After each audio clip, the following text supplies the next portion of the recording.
qualquer coisa. Então, vou te dar um exemplo. Pô, imagine que a gente é crente, não é isso? A gente é chamado de crente aí fora e tudo mais. Então, imagine que eu seja um pai de família, e sou, crente, e que eu esteja passando por uma necessidade, assim, econômica na minha vida. Então, estou sem grana, estou sem dinheiro, e de repente está faltando comida na minha casa. E aí eu estou andando, é sexta-feira, hoje é sexta, não é? E aí eu estou andando por essas ruas aqui, próximas, e de repente numa encruzilhada tem uma comida lá, beleza, que foi oferecida lá para determinadas entidades, e eu caminhando ali, eu com fome, minha família com fome, tem uma comida naquela encruzilhada. Eu posso pegar aquela comida, levar para minha casa e comer? Seria válido eu fazer isso? Eu, como crente, eu posso agir dessa maneira? É essa pergunta que Paulo vai responder, por incrível que pareça, no capítulo 8 da carta aos Coríntios. Paulo vai falar exatamente sobre isso. Tem uma carne que está sendo consagrada a ídolos, e a galera que é crente agora não sabe se pode comer essa carne ou não. E agora Paulo vai tentar responder para essa galera. Olha só, pessoal, qual é o problema dessa igreja? A igreja muito provavelmente mandou uma carta para Paulo, e agora Paulo vai começar a responder às indagações dessa igreja. A igreja se dividia por vários motivos, e um dos motivos que a igreja se dividia era por uma questão dietética, de dieta, de comida.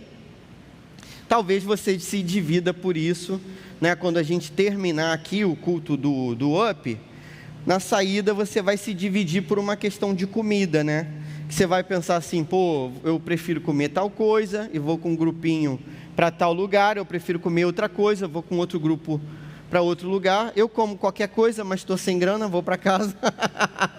Tem vários motivos para a gente se dividir, sobretudo esse lance da grana aí que a gente tem dificuldade.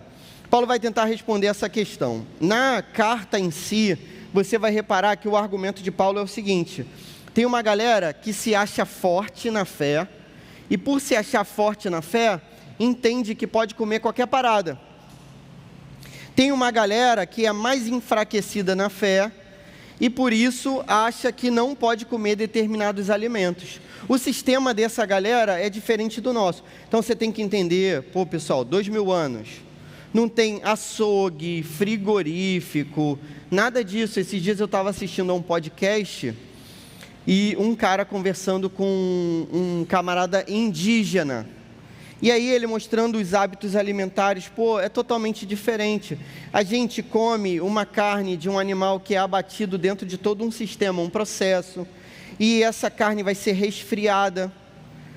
É totalmente diferente de você comer uma carne fresca mesmo, de um animal que foi abatido na hora, beleza? O animal está quente, com o corpo quente, é outra coisa. E aí a galera que foi comer lá com os indígenas começou a passar mal, infelizmente. Nesse tempo aqui, meu amigo, não tem geladeira, freezer, frigorífico, nada disso. Então, a carne apodrecia com muita facilidade, muito rapidamente.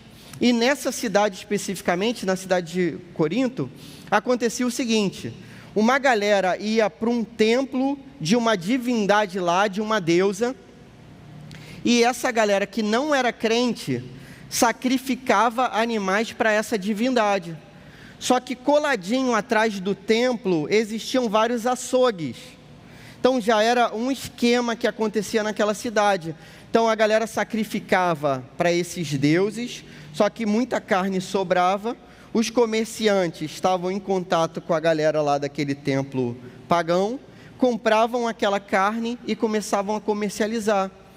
Então, se você não comesse a carne dentro daquele ritual lá, de algum modo você ia comer a carne, porque estava no açougue vendendo.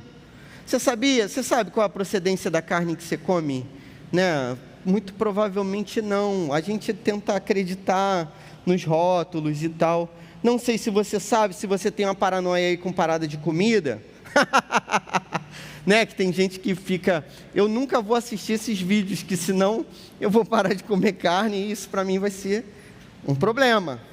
Pô, tem gente que manda aqueles vídeos lá, carne e assassinato, não sei o que, aqueles documentários horrorosos de abate, né, de animais. Mas tem um selo que se chama carne sem sofrimento. Já ouviu falar nessa parada? Então, existe isso, cara. É um porquinho sorrindo.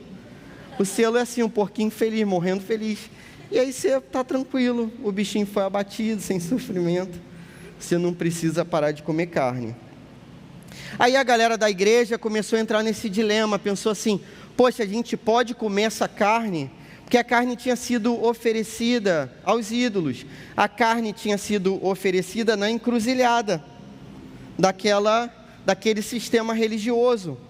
E aí, pô, se eu comprar no açougue, muito provavelmente é a carne que estava lá naquele altar pagão. Só que agora eu me converti, sou crente. Eu posso comer essa parada? Esse foi o dilema que esses irmãos passaram. E o apóstolo Paulo vai tentar explicar uma parada para a gente que é muito interessante. No capítulo 6, ele já vai tentar responder essa pergunta de que tudo me é lícito, mas nem tudo me convém. Então, se você ler lá o capítulo 6 mesmo, se você abrir aí o capítulo 6 da carta aos Coríntios, você vai ver que essa frase, tudo me é lícito, não é uma frase de Paulo. A frase está entre aspas. Ele está citando a fala daquelas pessoas. Então tinha um grupo na igreja que defendia que tinha liberdade para fazer tudo. Aí Paulo vai dizer assim, entre aspas, tudo me é lícito. Aí Paulo fala, nem tudo convém. Tudo me é lícito, mas eu devo escolher aquilo que agrada a Deus. Então o apóstolo Paulo, já respondendo a pergunta, ele não está concordando com essa parada de que tudo seja lícito, tudo é lícito. Não, o apóstolo Paulo está dizendo que tem coisas que não são convenientes para quem é crente. O que eu vou falar aqui, meu amigo, só serve para crente. Então você chegou aqui pela primeira vez, você ainda não assumiu um compromisso com Cristo, você vai achar essa parada radical. Cristo é radical, lamento te dizer. Beleza, Jesus diz, só há um caminho, uma verdade e uma vida nele, e acabou, é isso que ele diz. Cristo é totalmente radical, como a palavra dele é também. Então você vai se espantar num primeiro momento, mas eu creio pela fé que se você se colocar humildemente diante de Deus, o Senhor há de convencer o seu coração de que isso, na verdade, é a melhor vida de todas. Olha o que o texto vai dizer. 1 Coríntios, capítulo 8, verso 9. Beleza? Mas tenham cuidado para que essa liberdade de vocês não venha, de algum modo, a ser tropeço para os fracos. A gente podia parar aqui, mas vamos continuar. Porque se alguém enxergar você que tem conhecimento, sentado à mesa no templo de um ídolo, será que a consciência do que é fraco não vai ser induzida a participar de comidas sacrificadas a ídolos? E assim, por causa do conhecimento que você tem, perde-se o irmão fraco pelo qual Cristo morreu. E desse modo, pecando contra os irmãos, ferindo a consciência fraca que eles têm, é contra Cristo que vocês estão pecando. E por isso, se a comida serve de escândalo ao meu irmão, nunca mais comerei carne. Paulo vai virar vegano. Nunca mais comerei carne, para que não venha a escandalizá-lo. Amém e amém. Cara, ficou difícil para a gente agora. E meu churrasco do final de semana, como é que vai ficar? Primeira lição desse texto: fazer o mal não é lícito. Então, cara, isso aqui é regra básica da nossa fé. Na verdade, a Bíblia nunca autorizou a gente a fazer tudo o que a gente quer.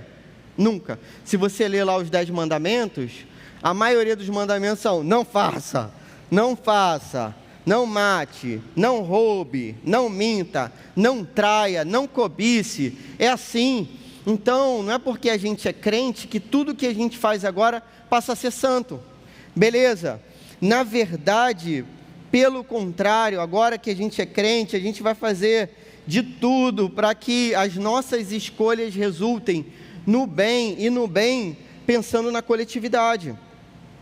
Fazer o mal não é direito nosso. Cara, mas isso aí é tranquilo. Pô, eu acredito sinceramente que você já passou do ponto de saber que falar palavrão, cara, não tem cabimento a gente crente ficar falando palavrão. Acredito eu que você já passou dessa fase de saber que fazer fofoca não faz parte da nossa vida como cristão. A nossa regra, queridos, é assim, ó: eu não falo de ninguém que não esteja na conversa, a não ser que eu elogie essa pessoa. Beleza? Então, ó, estamos num grupo. Rafaela não está no grupo, só falo de Rafaela bem. Só coisa maravilhosa, a Rafaela canta muito e fez uma oração bacana ali e tudo mais. Beleza? Se eu for falar algo de Rafaela contra a Rafaela, eu falo pessoalmente para ela, eu com ela, e ninguém tem que saber disso. E se for assim, farei com amor, farei tentando ganhar o coração da minha irmã, porque é isso que a palavra diz em Mateus capítulo 18. Quando a gente faz uma brincadeira que todo mundo ri, mas uma pessoa não ri da brincadeira porque é o alvo da brincadeira, pô, isso é pecado, está errado. Então, deu para entender? A gente faz uma piadinha que desagrada uma pessoa e todo mundo acha graça, menos ela. Essa parada está errada. Então, isso nunca nem entrou na discussão. Paulo nem está falando sobre isso. Paulo nem considera essa possibilidade da gente fazer errado e achar que a gente tem direito de fazer errado. Até aqui tranquilo?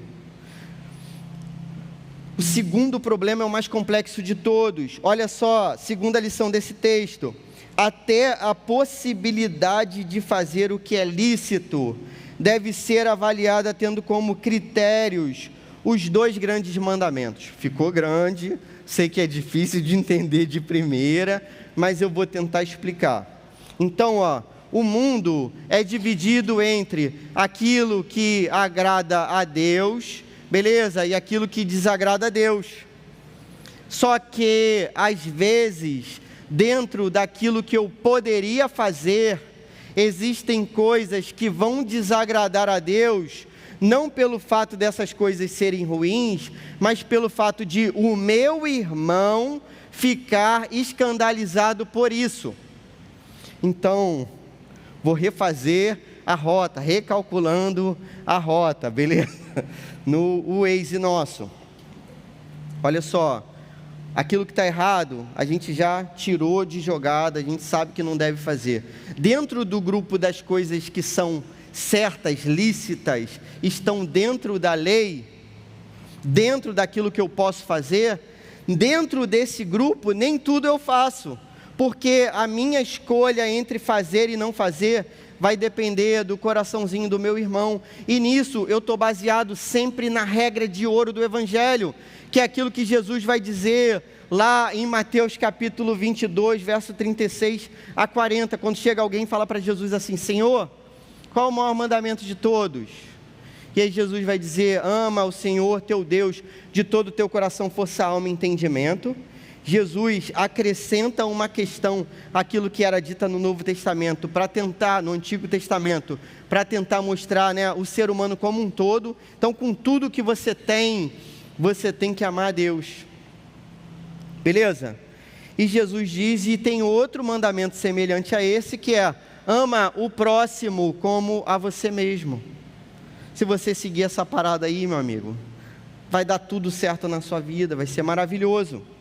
Por quê? Porque, olha só, dentro daquilo que eu posso fazer, eu vou escolher olhando para o meu irmão com todo o temor e carinho, pensando se meu irmão está preparado para isso. E nisso eu escolho diversas coisas da minha vida. Vou dar o exemplo de novo do dia de Cosme e Damião. Beleza?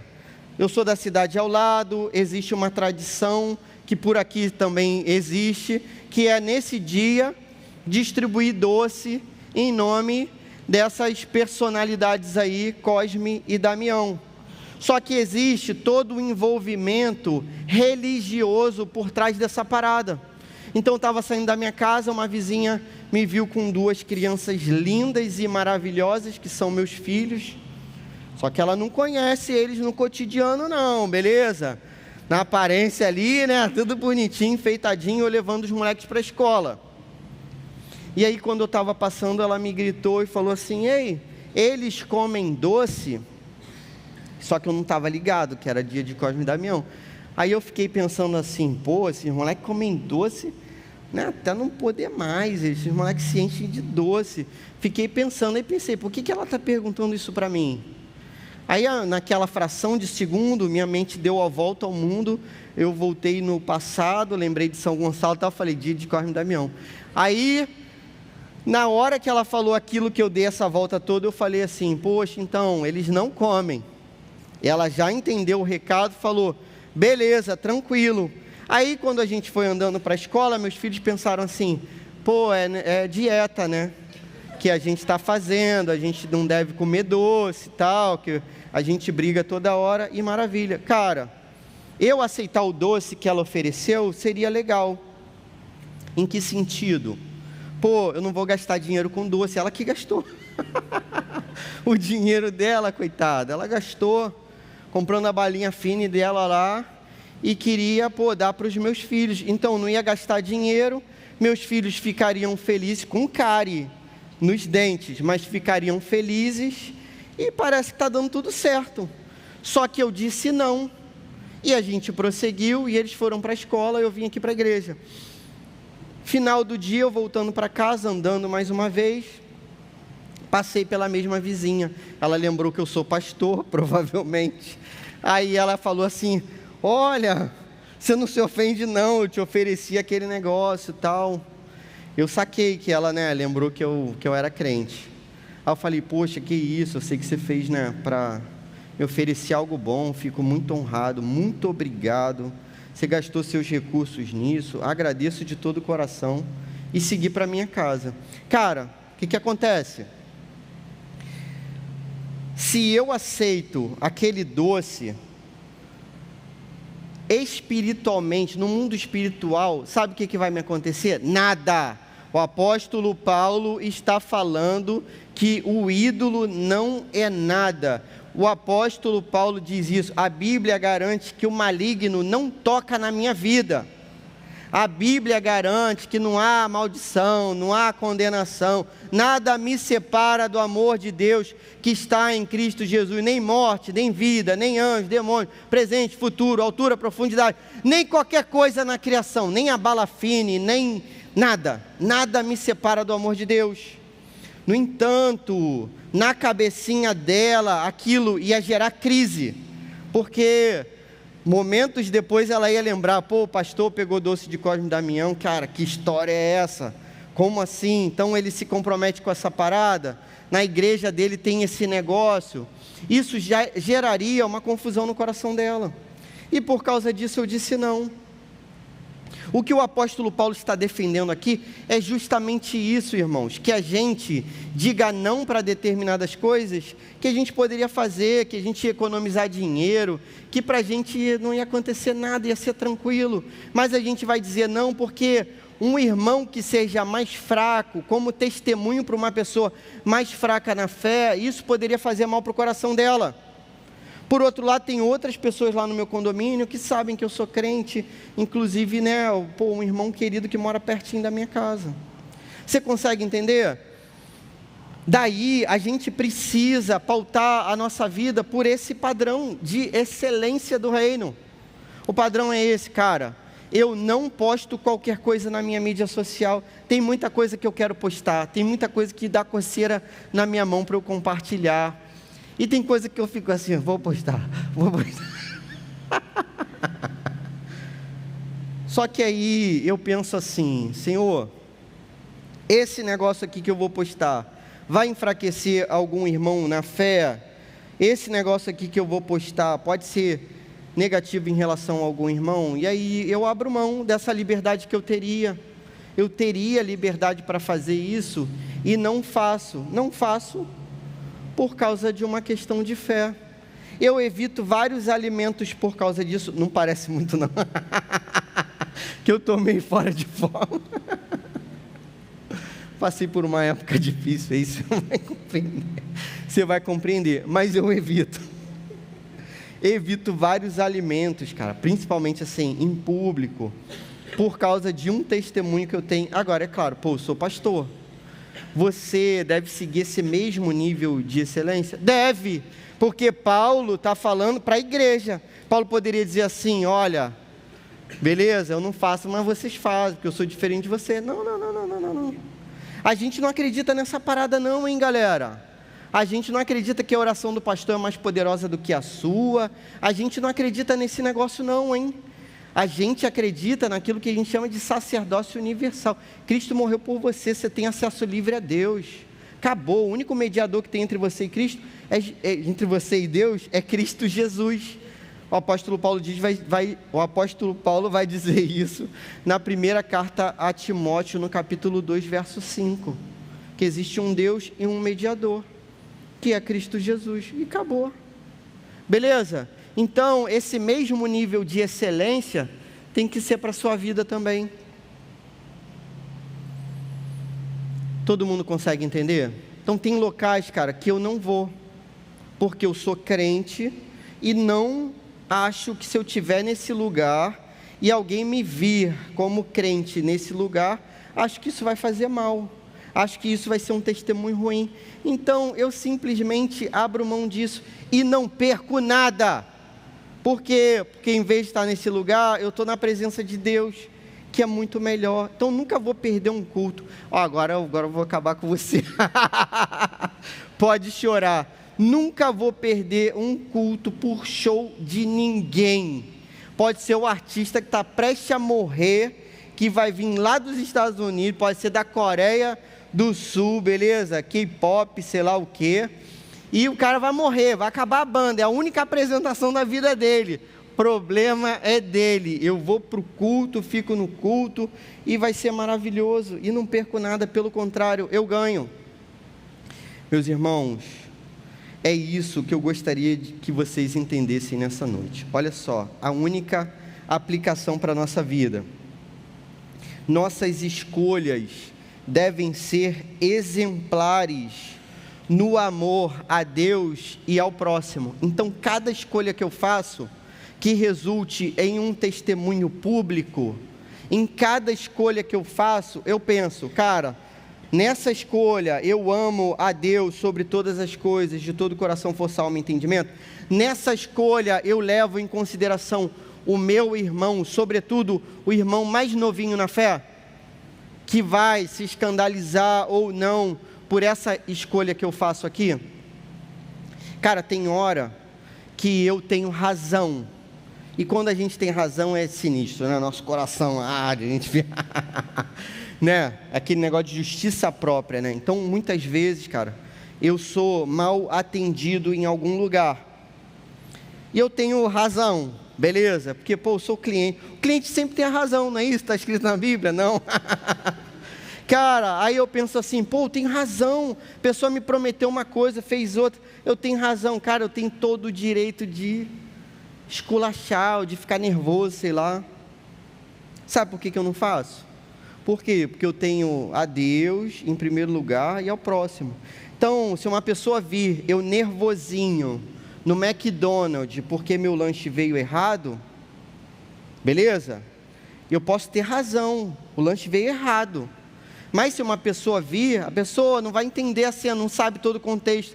E ela vai pensar, o pastor é mal educado pra caramba, está gritando, está falando grosso, está sendo estúpido, está sendo ríspido, com o atendente do McDonald's. Então sabe o que eu faço? Trato a pessoa na maior gentileza. Por quê? Porque eu amo a Deus sobre todas as coisas e ao próximo como a mim mesmo. Por outro lado, se eu fosse o atendente, eu não ia gostar? Que, no meio daquele estresse de você ser um atendente do McDonald's, maior estresse, meu irmão. Cada lanche é de um jeito, um que é com molho, outro sem molho, um com queijo, outro sem queijo, outro com 2 queijos. Aquilo ali é um negócio, eu nunca vou trabalhar naquilo, é muito difícil para minha cabeça. Minha cabeça é simples, não consigo. A pessoa vive naquele estresse, cara. Aí, se eu fosse aquela pessoa, eu ia querer um cliente estressado, gritando comigo, falando comigo? Claro que não. então por amor àquela pessoa, eu vou agir de modo diferente. Quantas vezes tomei prejuízo, quantas vezes eu fui passado para trás, mas aceitei essas coisas por amor a Cristo, a fim de que eu desse um testemunho que fosse exemplar. Vou te dar um outro exemplo, aí esse vai ser sinistro. Cara, você não tem idade para namorar, não é isso? Alguns aqui têm, mas outros não, a maioria não tem. Não está namorando, você não está namorando, não tem idade para namorar. Cara, você vai ao cinema com a menina, ou o menino vai com a menina vai com o menino. Sozinho para o cinema. Como se você fosse amiguinho dessa pessoa. Cara, o que isso está demonstrando? Você está namorando essa pessoa. Ah não, mas não vai acontecer nada, eu sou amigo não sei o quê. Cara, então o exemplo que você está dando é esse. Você não está entendendo? É sobre isso que Paulo está falando. Paulo vai dizer assim, a carne não vai fazer nada, mas eu vou deixar de comer. Agora, se isso vai enfraquecer o outro, se for um exemplo ruim. Está dando para entender, galera? Cara, as escolhas de vocês têm que ser nesse sentido. Pensando se nessas escolhas a aparência das coisas é algo que glorifique a Deus. Na tradução antiga, a gente tinha o trecho de Tessalonicenses, que falava sobre a aparência do mal. E era justamente isso. O que é a aparência do mal? É isso, você faz uma parada que não tem nada a ver, mas parece que está errado. E aí, se parece que está errado, você vai deixar de fazer. Tudo certo, galera? Eu sei que essa parada é difícil. Eu sei que esse negócio é terrível. Eu sei que esse negócio não é uma coisa que acontece de uma hora para outra, mas eu creio que Jesus Cristo nos capacita a vivermos uma vida exemplar. Eu leio a minha Bíblia e eu sei que os discípulos de Jesus, vários, se não todos, eram da idade de vocês. Os apóstolos aqui, quando foram chamados, eram novinhos e resolveram entregar a vida toda para Cristo. E o mundo foi mudado por causa da pregação desses caras. Se foi assim há 2000 anos, eu creio que pode ser agora. Eu creio que vocês, do UP, podem tomar a decisão de viverem uma vida radicalmente santa para a glória de Deus. E se isso acontecer, meus irmãos, o mundo vai ser transformado. Gostaria que o Senhor tocasse no seu coração, para que essa fosse a sua decisão nessa noite. Então vou orar para que seja assim, em nome de Jesus. Vamos orar? Senhor, muito obrigado pela Tua palavra, tão desafiadora, tão incômoda, tão difícil, que fere o nosso coração como espada de 2 gumes, espada que corta dos 2 lados, mas que cura, Senhor, que salva, que restaura, que traz o nosso coração para perto, que molda a nossa vida de acordo com a Tua vontade. Espírito Santo de Deus, convence cada adolescente aqui dessa igreja a viver uma vida que Te agrade, e que cada exemplo seja a aparência do bem, e que cada coisa que seja tomada como decisão aqui nesse lugar sirva para Te glorificar, Senhor. Muda a nossa história. Eu peço perdão, Senhor, por tantas vezes em que eu mesmo não agi assim. Peço que você me capacite e capacite esses irmãozinhos aqui, Senhor, a viverem dessa maneira. Que todas as escolhas sejam pautadas nos 2 grandes mandamentos. Que cada escolha que a gente faça no nosso cotidiano sirva para engrandecer o Seu nome, ainda que seja para a gente abrir mão de coisas que aparentemente são lícitas, mas que não são convenientes para nós que somos cristãos. Coloco isso nas Tuas mãos, sabendo que Você é fiel e capaz de cumprir isso na vida desses irmãos, em nome de Jesus, amém.